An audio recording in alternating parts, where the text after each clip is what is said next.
Allora, siamo qui all'Oasi Azzurra Village a Santo Sabba con Antonio Giordano, presidente Ducati Club Messina.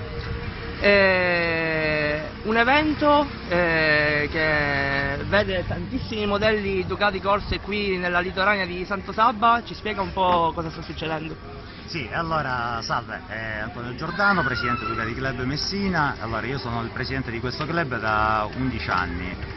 Dal 2006, anno di fondazione, abbiamo sempre organizzato degli eventi che sulla città, provincia, e partecipato a alcuni eventi nella regione Sicilia e qualcosa anche in Calabria.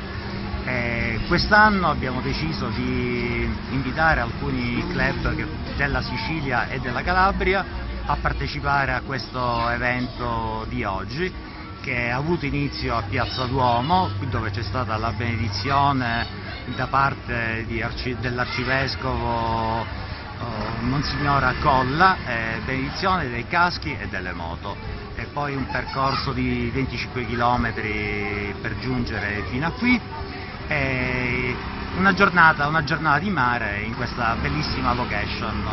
Con Nanni Previti, proprietario della struttura, come nasce questa collaborazione? Ma noi Oasi Azzurra abbiamo naturalmente accolto l'iniziativa del signor Giordano a braccia aperte, e la nostra politica è quella di cercare di far incrementare sempre più possibile la parte turistica che ci distingue, insomma, anche da tante realtà messinesi, e l'evento ci ha subito entusiasmato, interessato, e i risultati oggi sono abbastanza tangibili.